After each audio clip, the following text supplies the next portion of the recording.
ሰላም ጤና ይስጥልን ውድ የዋሊያ ሚዲያ ቤተሰቦች የዕለቱ መረጃዎችን እናልፋለን። በመጀመሪያም ከአዲስ አበባ በቅርብ ርቀት የምትገኘው አሊዶሮና አካባቢዋ ለምን የእገታ ማዕከል ሆነች ሲሉም ይጠይቃሉ አብዛኛው ሰው። እኛም ይህን ምላሽ ወደ እናንተ እንኩ ብለናል። የህዝብ ማመላለሻ አውቶቡስ የአሽከርካሪ የሆኑት አቶ ታረቀኝ ብዙ ጊዜ የመመላለስበት በነበረው አዲስ አበባ ወደ ጎጃም መስመር ከፍቼ እስከ ጓጽዮን ያሉት አካባቢዎች የሞት ቀጠና ነው የሚመስሉኝም ይላሉ።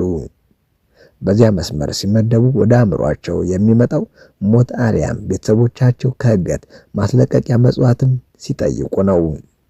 እንጀራ ስለሆነባቸው እንጂ በተደጋጋሚ በባልደረቦቻቸው ላይ ደርሶ የሰሙት እገታ እና ግድያ አንድ ቀን በእርሳቸው ላይም ሊከሰት እንደሚችልም ስጋት ነበራቸው። የሰጉትም አልቀረም።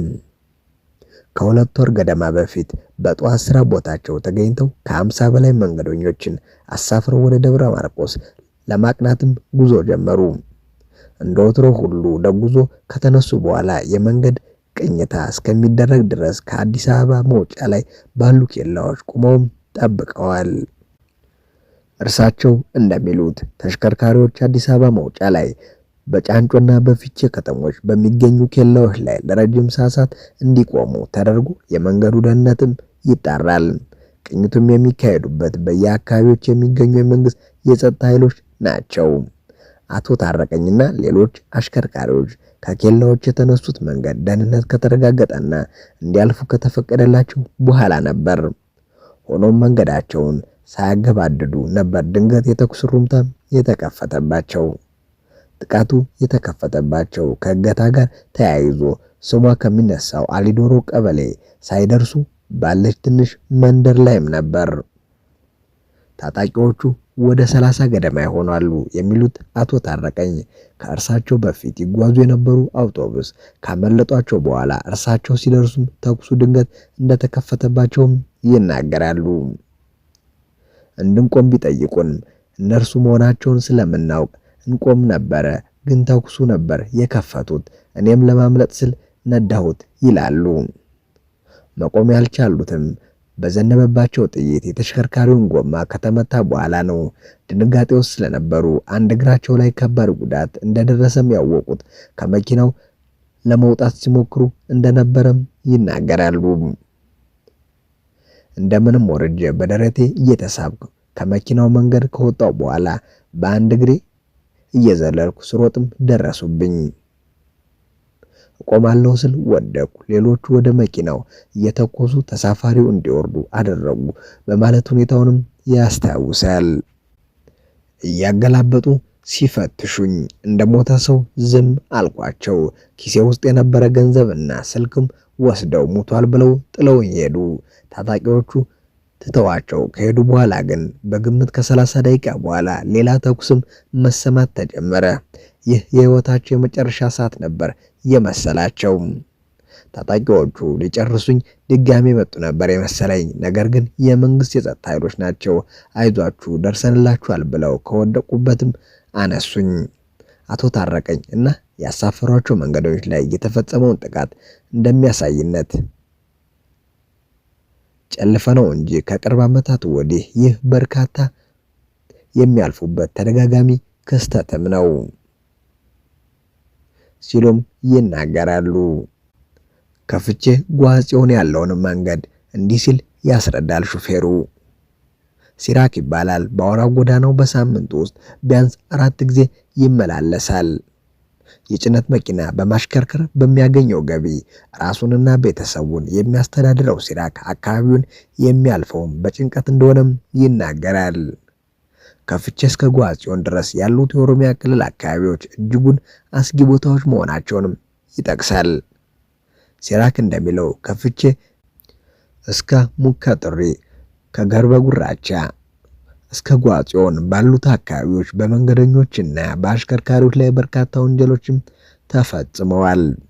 ከነዚህ ልዩ ቦታዎች መካከል አሊዶሮ፣ ገርበ ጉራቻ፣ ሙቃጡሪ፣ ቱሊ ሚልኪ፣ ጎርፉ ገብርኤል እና ዱበር የተባሉ አካባቢዎች እንደሚገኙበትም አሽከርካሪው ይጠቅሳል። በተደጋጋሚ የአውቶቡስ ተሳፋሪዎች በታጣቂዎች ታግተው የመወሰዳቸው ዜና እየተለመደ እንደመጣ የሚናገረው አሽከርካሪው እኛም ተራችን ነው የምንጠብቀው ይላል። ሲራክ እንደሚለው በዚህም ስጋት ምክንያት አሽከርካሪዎች እነዚህን አካባቢዎች በአንድ ላይ እጀባ ብለው ማለፍ ግድ ይላቸዋል። እነዚህን አካባቢዎች በቶሎ ለማለፍ የቁርስም ሆነ ለምሳ አንዳንዴ ለውሃም ሽንትም ቢሆን አንቆምም ይላሉ። በአውራ ጎዳናዋ ከሚሄዱ ሌሎች መኪናዎች ጋር በጋራ አብሮ ለማለፍና ርቀትን ለመጠበቅ በፍጥነት ማሽከርከርን ስለሚጠይቅ አደጋ ሲከሰትም ተመልክቷል። አለበል የተባለው ሌላ አሽከርካሪም ከሲራክ የተለየ ሐሳብ የለውም። ለእርሱም ከፍቼ ጀምሮ እስከ ጓጽዮን ያለው አካባቢ የስጋት ቀጠና ነው። መንግስት ከታጣቂ ቡድን ጋር ግጭት ውስጥም በገባበትና አዲስ አበባ ጋር በሁሉም አቅጣጫዎች የሚወሰነው የኦሮሚያ ክልል ውስጥም ያለው የጸጥታ ሁኔታ ከቅርብ ጊዜ ወዲህ እየተሻሻለ መምጣት ቢነገርም እገታዎች ግን አልቆሙም ይላሉ። ከዚህ ቀደም በተለያዩ የክልል አካባቢዎች የሚፈጸመው የሰላማዊ ሰዎች እገታ በክልል ሰሜን ሸዋ ዞን ውስጥ የሚገኘው አካባቢዎች በተደጋጋሚ ሲከሰትም ተዘግቧል።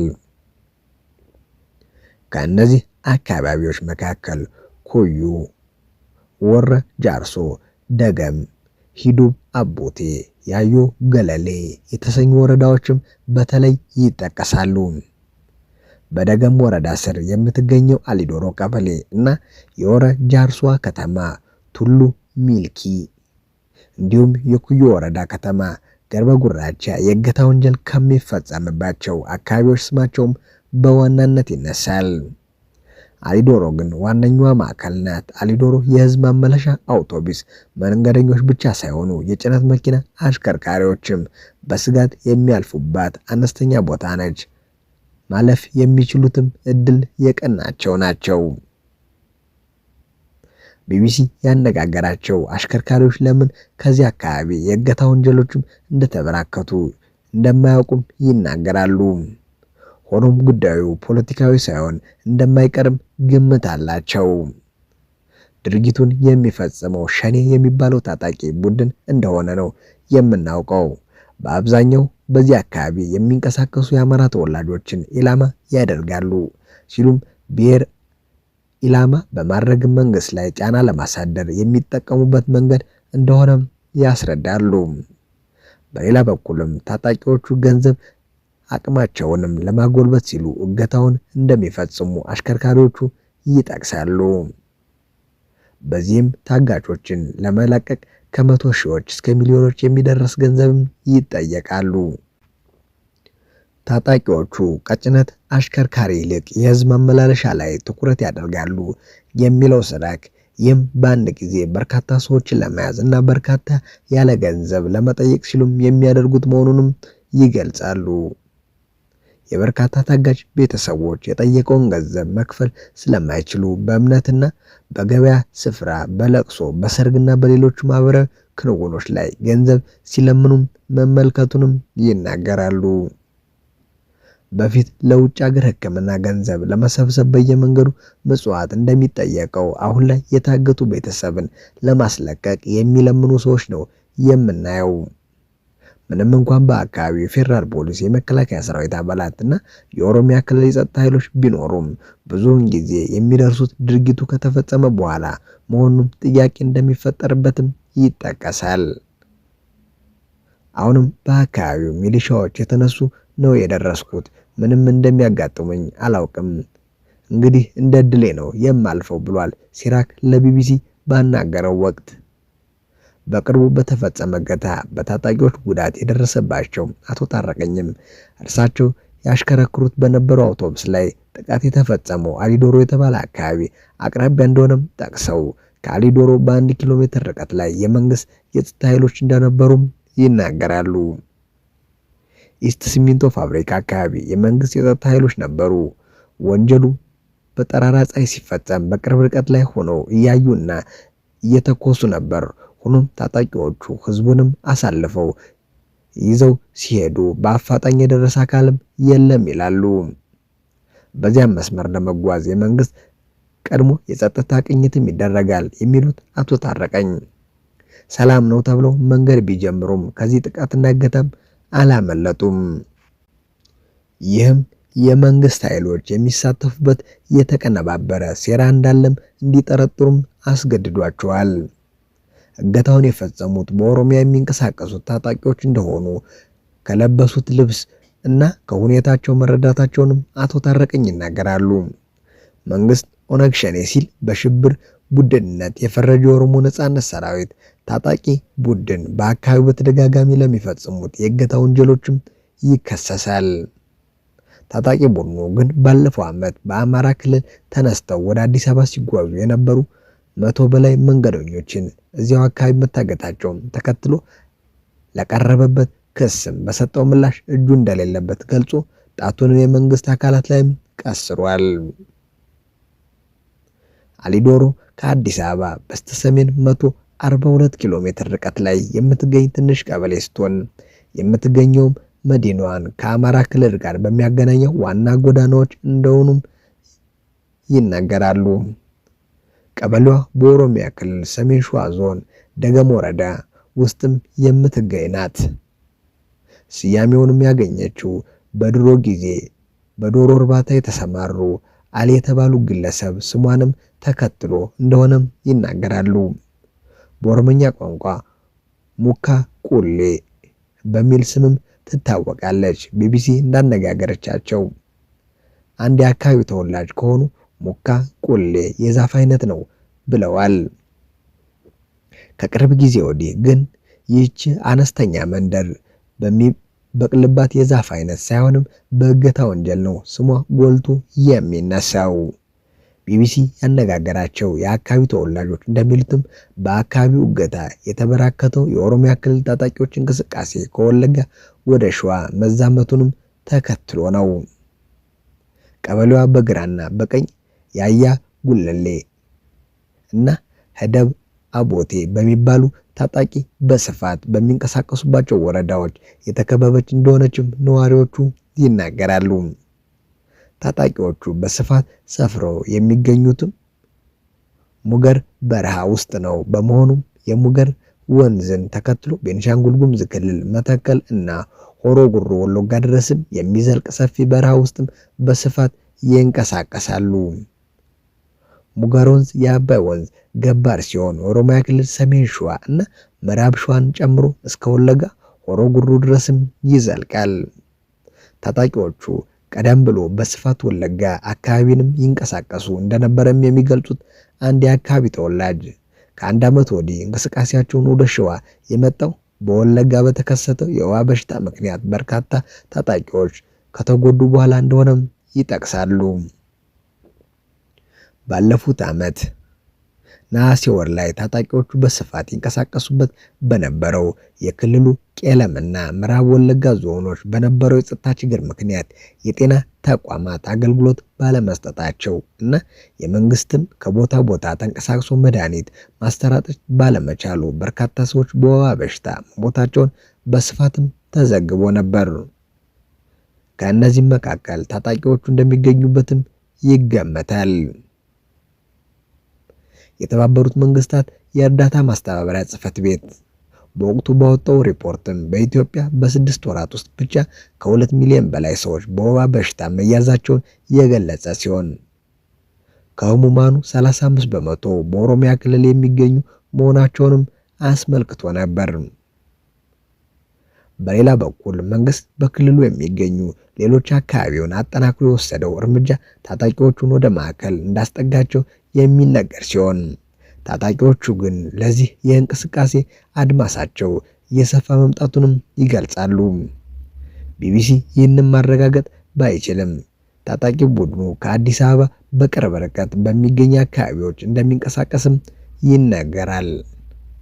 ለዚህም ከቅርብ ጊዜ ወዲህ በክልሉ ሰሜን ሸዋ ዞን በሚገኝ የመንግስት አመራሮች ላይ በታጣቂዎች የሚሰነዘሩ ጥቃት አንዱ ማሳያ ነው። ከታህሳስ እስከ የካቲት 2017 ዓ.ም ባሉት 3 ወራቶች ብቻ በርካታ የዞኑ አመራሮች መንግስት ሸኔ በሚለው ታጣቂ ቡድን በተፈጸመባቸው ጥቃቶች መገደላቸውም ይታወሳል። የኦሮሚያ የጸጥታ ኃይሎች፣ የፌዴራል ፖሊስ እና የመከላከያ ሰራዊት ካምፖችም ከአካባቢው በቅርብ ርቀት ላይም ይገኛሉ። እገታ የሚፈጸመው በአብዛኛው የህዝብ ማመላለሻ አውቶቡስ ላይ ነው የሚሉት አንድ ስማቸው እንዳይጠቀስ የጠየቁ የአካባቢው ተወላጅ፣ ታጣቂዎቹ ይህንን የሚያደርጉት በአንድ ጊዜ በርካታ ሰው ይዞ ለመሄድና ብዙ ገንዘብ ለመቀበል ስለሚፈልጉ እንደሆነም ይናገራሉ። ምንም እንኳን በአካባቢው ነዋሪዎች ላይ ተመሳሳይ ወንጀሎች ቢፈጽሙ ማንነት ላይ መሰረት ያደረገ ጥቃት ለመፈጸም አካባቢውን ተመራጭ እንደሚያደርጉትም እኚሁ ግለሰብ ይገልጻሉ። አካባቢውን የአማራ ክልልን ከአዲስ አበባ ጋር የሚያገናኝ በመሆኑ በሚፈጽሙት ወንጀሎች ኢላማ የሚደረጉት በአብዛኛው የአማራ ተወላጆች ናቸው ይላሉ።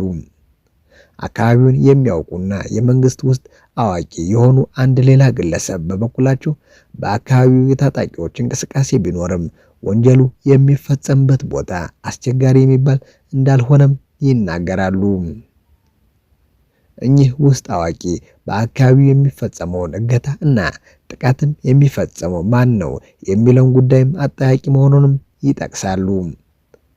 ከዚህ በፊት በሐረር መስመር በፈንታሌና ሌሎች አካባቢዎች ተመሳሳይ ድርጊት ይፈጸም እንደነበረና የፌዴራል የጸጥታ ኃይል ከተሰማራ በኋላ መቆሙን የሚያስታውሱትም ውስጥ አዋቂው አሊዶሮ አካባቢ ላይ የሚፈጸመው ወንጀል ማስቆም ያልተቻለው ለምን እንደሆነ ግን እንቆቅልሽ ነው ይላሉ። በሁሉም መስመር የሚያልፈው ዜጋ ነው። ለምን ይህኛው አካባቢ ትኩረት ተነፈገው? ለምን መገናኛ ብዙሃንስ ዝምታን መረጡ? ለትንሽ ነገር ትኩረት የሚሰጠው መንግስት ይህንንም ለምን ችላለው ሲሉም ይጠይቃሉ። የእገታ ማስለቀቂያ ገንዘብ በባንክ በኩል እንደሚተላለፍ መስማታቸውን ጠቅሰው የመንግስት ኃይሎች ተሳትፎም ሊኖርበት እንደሚችል ጥርጣሬ እንዳላቸውም ውስጥ አዋቂው ይገልጻሉ። የኢትዮጵያ ሰብአዊ መብቶች ኮሚሽን በአማራና በኦሮሚያ ክልሎች የተንሰራፋውን እገታ በተመለከተ መስከረም ወር ላይ በወጣው መግለጫ በክልሎቹ ውስጥ ካለው የትጥቅ ግጭት ጋርም በተያያዘ በአንዳንድ አካባቢዎች ሰላማዊ ዜጎችም በታጣቂዎች በተደራጁ ቡድኖች እና በአንዳንድ የመንግስት የጸጥታ አካላት የሚደርሱባቸው እገታ መባባሱንም መግለጹ ይታወሳል። በኦሮሚያ ክልል ሰሜን ሸዋ ዞን በሚገኙ ወረዳዎች ውስጥ በርካታ የእገታ ወንጀሎችም ተፈጽመዋል። በአካባቢው ግለሰቦችም ከመኖሪያ ቤታቸው እና ከመስሪያ ቤታቸው ተወስደው እንደሚታገቱ በተደጋጋሚ የተዘገበ ሲሆን የጭነት መኪና የአሽከርካሪዎችም የዚህ ወንጀል ሰለባ ሆነዋል። ቢቢሲ ባለፈው አንድ ዓመት በአካባቢው በህዝብ ማመላለሻ አውቶቡሶች ላይ ብቻ የተፈጸሙና ሪፖርት የተደረጉ እገታ ወንጀሎችም ነቅሶ ለማውጣትም ተሞክሯል። በኢትዮጵያ ስለ እገታ በስፋት መስማት የጀመረው 17ቱ የደምቢ ዶሎ ዩኒቨርሲቲ ተማሪዎች በታጣቂዎቹ ከታገቱ በኋላ ነበር። ሆኖም ከዛ በፊት በአገሪቱ እገታ ተፈጽሞ አያውቅም ማለት አይቻልም። የእገታ ወንጀል ግን እንደዚህ እንደው አሁኑ የዕለት ተዕለት ዜና ሆኖ የሚያውቅበት ጊዜ ያለ አይመስልም። እገታ እንደ ወረርሽኝ የተዛመተውም ካለፉት 5 ዓመታት ወዲህ ነው። ለዚህም በአገሪቱ ውስጥ የታጣቂዎቹ እንቅስቃሴ መኖር እና ለሚፈጸሙ ወንጀሎች ተገቢውን ክትትልና እርምጃ አለመደረጉም እንደ ምክንያት ይጠቅሳል።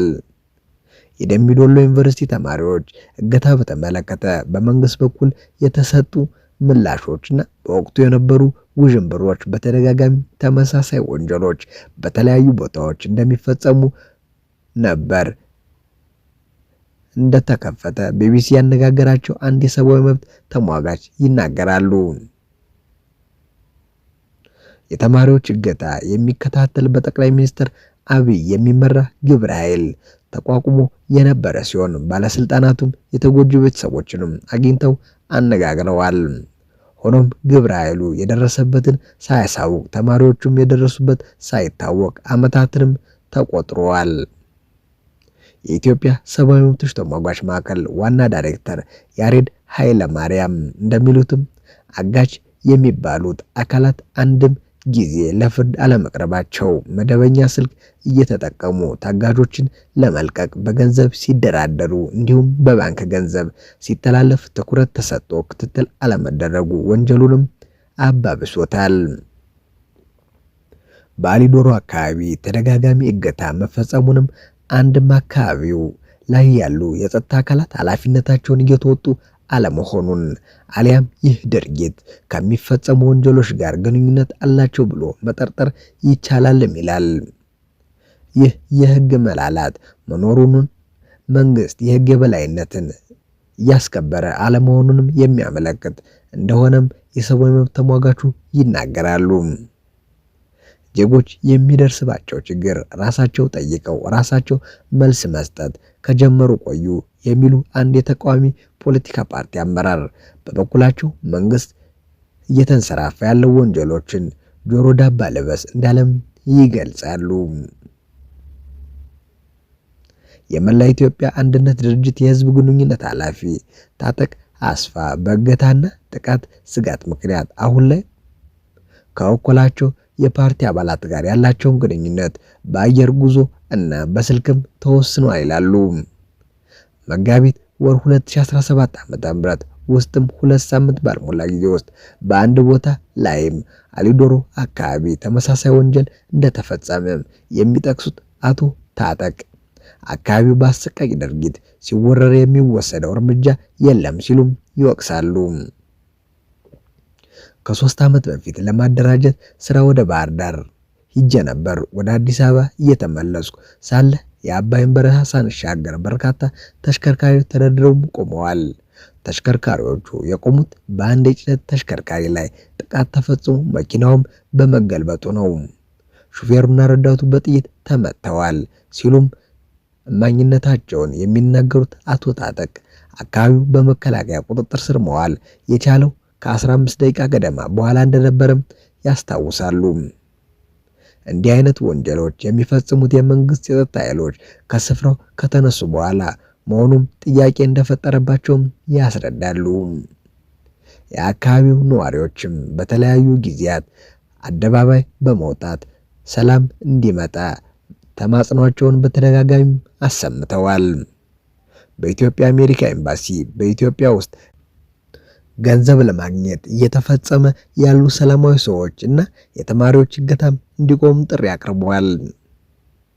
ሰኔ ወር መጨረሻ ላይ የተፈጸመውን የደባርቅ ዩኒቨርሲቲ የተማሪዎች እገታን ተከትሎ አምባሳደር አርቪን ማሲንጋ በኦሮሚያና በአማራ ክልሎች በተደጋጋሚ የሚፈጸሙት እገታዎች እየተካሄዱ ያሉት ግጭቶች ምን ያህል ወንጀለኞችን